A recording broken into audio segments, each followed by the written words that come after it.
네, 안녕하세요. 파티룸을 창업하는 사람들, 파창사 정도라고 합니다. 네, 안녕하십니까. 파티룸을 창업하는 사람들 파창사의 윤 대표입니다. 아, 예. 우리가 지난번에는 파티룸, 경쟁력 있는 파티룸을 갖추기 위해서 있어야 할 키포인트들에 대해서 좀 얘기를 해봤는데요. 예. 우리가 전에도 얘기했지만 히스토리를 알아야 되잖아요. 역사를 알아야 되는데 그렇죠. 파티룸에 대해서 좀 알아보도록 하겠습니다. 그리고 예. 앞으로 미래를 내다보는 그런 시간도 예. 가질 텐데요. 그렇다면 먼저 과거의 파티룸은 예. 어땠나요? 역사를 잃은 민족은 희망이 없다. 네. 우리도 정도님의 명언인데. 아, 제가 알고 그 안창호 선생님 하셨나요?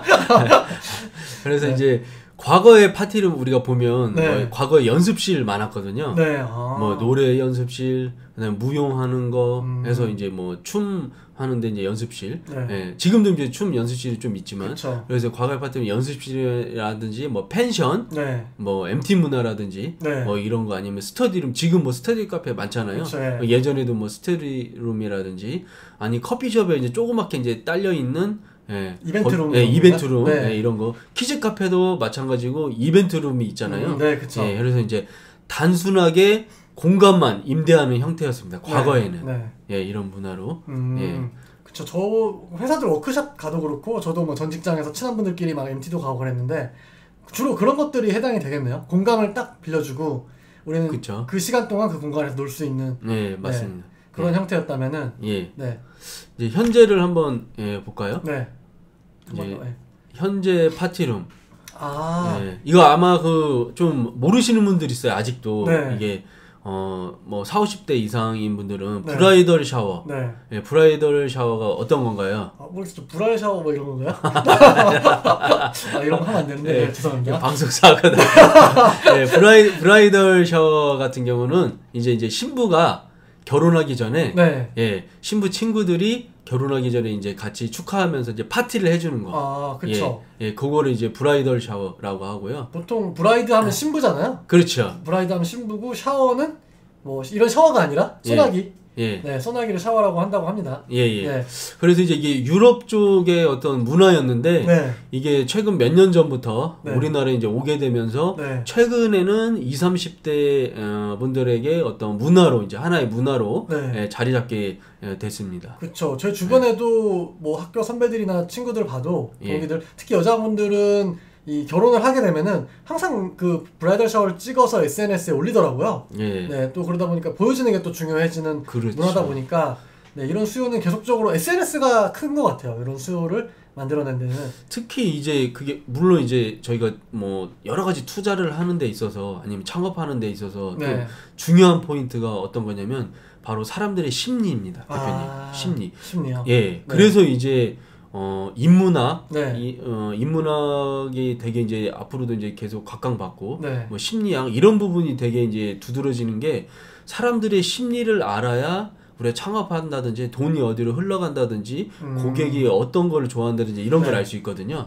그래서 이제 SNS도 어떻게 보면 특히 이제 우리나라 같은 경우는 남한테 보여지는 거, 체면. 이런 게 서양보다 더 발달돼 있잖아요. 그쵸, 중요하고 그거를 체면 문화를 그렇기 때문에 SNS에 내가 이만큼 좀 잘 나간다, 이만큼 재밌게 즐기고 있다, 이런 거를 계속해서 이제 홍보하고, 이런 거를 이제 나타내고 남한테 이제 보이는 걸 좋아하는 문화이기 때문에 특히 동양 문화가 그런 부분이 또 이제 맞아 떨어지는 부분도 있어요. 이게 문화적인 측면에서 보면. 그래가지고 뭐 이런 샤워라든가 베이비 샤워도 요즘 뭐 하나요? 그렇죠. 베이비 샤워 같은 경우는 아기가 태어나기 전에 우리 산모를 아기가 태어나기 전에 산모를 위해서 이제 축하하는 아기도 축하하고요, 산모도 축하해서 축하하는 그런 이제 어떻게 보면 파티를 이제 열어주는 건데 뭐 어떻게 보면 브라이덜 샤워, 베이비 샤워 다 이제 여성을 위한. 그렇죠. 그래서 이제 저희는 남자를 위한 어떤 파티를 좀 해줘야 되지 않나. 그렇죠. 남성을 위한 공간도 좀 있어야겠네요. 그렇죠. 그 배출러스 파티라고 하잖아요. 그렇죠. 배출러스 파티. 총각 파티. 총각 파티. 그거를 좀 건전하게 이런 파티룸에서 할 수 있는 거를 저희도 한번 패키지를 한번 만들어 보겠습니다. 그렇죠. 사실 총각 파티 하면은 굉장히 조금 음침하고 그렇죠. 과 관련된 것들을 떠올리기 쉬운데 이걸 좀 양성화 시키는 것도 굉장히 중요한 저희 역할인 것 같습니다. 그래서 이제 만약에 이런 건전한 문화를 저희가 앞장서고 저희 회사가 먼저 이런 걸 컨셉으로 잘 잡는다, 트렌드로. 그러면은 앞으로 이제 결혼하신 분들 중에 기존에는 이제 만약에 이런 문화가 있기 전에는 네. 총각 파티 한다고 하면 다 이제 신부들이 안 좋게 봤는데 네, 이런 게 저희들로 인해 가지고 좀 어떤 양성화되고 되게 건전하게 문화로 네. 자리 잡는다 그러면 제가 봤을 때는 좋아할 것 같아요. 그렇죠. 네. 어떤 기업의 사회적 책임이라는 게 있잖아요. 기업은 그렇죠. 사실 좀 뭐 기부하고 이런 것도 있지만 예. 저는 그런 측면도 크다고 보거든요. 예. 이 기업의 본질 가치를 해 나가면서 예. 그것들이 사회에 긍정적인 영향을 미치는 그렇죠. 그런 영향을 중요하게 생각하는데 예. 또 굉장히 중요한 방향성을 제시해 주잖아요. 예. 네. 그거를 좀 전문용어로 보면은 CSV 네, 사회적 공유 가치라고 하죠. 예. CSR은 들어봤는데 CSV는 처음 들어보네요. 예, 쉐어 밸류라고 해서요. 예, 사회적 공유 가치인데 왜냐면 제가 뭐 이쪽이 좀 관심이 많아가지고 네. 예, 이쪽 뭐 그 과정도 좀 이수하고 예, 사회적 공유 기업 이런 창업 관련 도 제가 좀 공부를 하고 그쪽에 네. 있는 분들도 좀 만나봤는데 최근에 뭐 CSR은 이제 예전 얘기고요. 네. CSV로 가야 된대요. 밸류. 그러니까 어떤 밸류를 우리가 만들고 어떤 네. 문화를 만들고 사회적으로 이 우리가 만든 문화가 어떤 좋은 선한 영향력을 끼칠 건지. 근데 네. 여기에 또 추가로 CSR 같은 경우 어떤 수익적인 측면은 조금 이제 등한시하고 갔기 때문에 그쵸. 예, 갔거든요. 네. 그래서 이제 계속해서 이제 중장기적으로 이게 이제 기업이 어떤 그런 가치를 가지고 쭉 갈 수는 없어요. 왜냐하면 수익적인 네. 부분이 중요하기 네. 때문에. 근데 CSV 같은 경우는 수익적인 부분도 가져가면서 네. 예, CSRV도 같이 가져가기 때문에 예, 상당히 최근에 각광받고 있고 최근에 이제 최태원 회장이 SK에서 가장 밀고 있는 게 CSV입니다. 그래서 예, 정말 많이 이거를 강조하고요. 최태원 회장님이 이렇게까지 얘기했어요. 앞으로 CSV의 가치가 없는 회사는 네. 앞으로는 살아남기 힘들다. 우리 SK는 무조건 이쪽으로 간다. 네. 예. 예. 그렇군요. 그러니까 CSR이 기존에 그냥 회사의 비용을 막 때려박는 형태였다고 예. 하면은 CSV는 자기들이 수익 활동을 열심히 하면서 그게 그렇죠. 동시에 사회적 가치를 만들어내는 공유 가치를 만들어내는 그런 차이가 있는 거죠. CSR과. 그래서 이제 SK 만약에 뭐 그룹 관계자나 그분들이 저희 방송을 본다면 네. 우리가 CSV를 잘한다면 네. 야, 우리 회사에 또 뭐 시리즈 A라든지 B라든지 이런 네. 거를 또 투자할 수도 있는 거고요. 그렇죠. 예. 시리즈 A, 시리즈 B 좀 어려운 용어 나왔네요. 예. 그래서 이제 우측 상단에 아마 이제 저희 장 대표님이 연락처를 이제 남길 겁니다. 네. 거기에 이제 SK그룹 관계자라든지 혹시 최태원 회장님 보시면 만약에 CSV에 관심 있는 뭐 그룹 관계자들 보시면은 저희가 이제 그런 문화를 만들어 간다. 그렇게 보시면 됩니다. 건전한 파티 문화를 또 선도해 가야 되니까요. 예. 자, 그러면 이제 또 이게 AI 앞에서 얘기를 했는데, 사실 AI로 인해서 대체될 직업들이 굉장히 많잖아요. 비즈니스도 많고, 그렇죠. 없어질 비즈니스도 많은데, 앞으로의 그러면은 파티룸은 어떻게 될까요? 앞으로의 이제 파티룸을 저희가 예상을 하게 보면은 여기 보시면 쉐어링 이코노미라고 해서 요즘 엄청 많잖아요. 뭐 킥고잉이라고 해서 킥보드 이제 많이 타고 다니니까 그런 거랑 뭐 쉐어하우스부터 해가지고 뭐 소카라든지 해서 자동차 쉐어하는 거. 그래서 이제 어떤 이 쉐어의 이코노미 이 부분이 앞으로도 이제 계속해서 이제 각광받을 거다. 근데 파티룸도 어떻게 보면 쉐어하는 거잖아요. 한 공간을. 그쵸. 그래서 이제 요 컨셉에 맞는 거고요.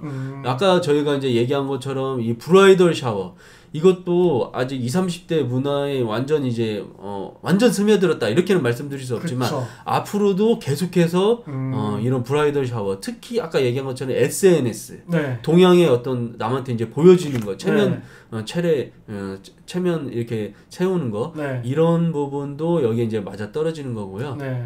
해서 이런 SNS 영향력도 이제 하게 되고 뭐 파티 트렌드도 되고 뭐 이런 파티 문화도 이제 계속해서 이제 늘어날 거라고 보는데 제일 중요한 거는 앞으로 AI가 대체하지 못하는 게 어떤 건지 우리가 이제 고민해 보면 얘기한 대로 공간적인 부분, 스페이스 공간적인 부분은 AI가 대체가 불가능하다. 그 다음에 또 파티하는 거, AI가 뭐 우리랑 물론 뭐 파티할 수도 있어요. 가상 공간에서. 그렇죠. 근데 이제 어떤 그 교감이라든지 이런 게 많이 거의 뭐 떨어지잖아요. 그렇죠. 그래서 파티 문화라든지 사람과 사람이 만나서 어떤 이야기를 나누고 그다음에 우리가 뭐 언젠가는 AI한테 프로포즈 할 날이 뭐 있을 수도 있겠지만 그건 뭐 완전 나중 얘기고요. 그래서 프로포즈를 사람이랑 하잖아요. 그래서 AI가 예, 대체가 상당히 불가능하다. 예, 이 부분이 어떻게 보면 그렇죠. 이제 파티룸의 키포인트입니다. 그럴 것 같아요. 어떻게 보면 이제 또 이번 코로나 사태로 인해 언택트 컨셉이 많이 나오겠잖아요. 예. 그런 걸로 인해서 어떤 인간 간의 교감이 있었던 것들이 많이 없어지기 때문에 이런 거에 대한 분명히 욕구도 생길 것 같거든요. 네, 서로 감정을 나누고 공감하고 이런 문화들, 파티 문화들. 네, 그래서 근데 또 하나 궁금한 게 이 코로나 사태로 인해서 공유 경제에 대해서 다시 한번 이게 조망을 받고 있잖아요. 예를 들어서 우버 같은 것도 좀 안 좋죠. 우버, 에어비앤비라든가. 근데 앞으로 그런 것들을 좀 극복해 가려고 한다면은 어떻게 해야 된다고 보시나요?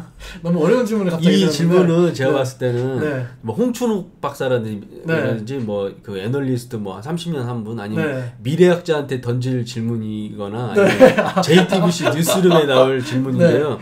이 부분도 저 조금 생각해 본 부분이 있는데 제가 이제 부동산적인 관점으로 보면은 우리 코로나19로 인해 가지고 되게 좀 여러 부동산 쪽에도 좀 악영향이 없지 않아 있었는데요. 중요한 거는 우리가 이제 회사 같은 경우도 제가 최근에 본 기사인데 사무실 같은 경우도 거기 이제 대표 관계자가 아니면은 거기 이제 조사했던 기관에서 얘기하는 거는 기존의 공간을 줄이지는 않을 거다. 앞으로 코로나가 또 와도 예, 재택할 사람은 재택을 하고 기존 공간을 넓게 해가지고 거리두기를 하고 아니면은 독립적인 공간 있잖아요. 뭐 파티션을 친다든지 아니면 rum을 만든다든지 요렇게 해가지고 계속해서 기존의 공간을 활용을 할 것이다. 예, 이 부분도 이제 중요하고요. 예.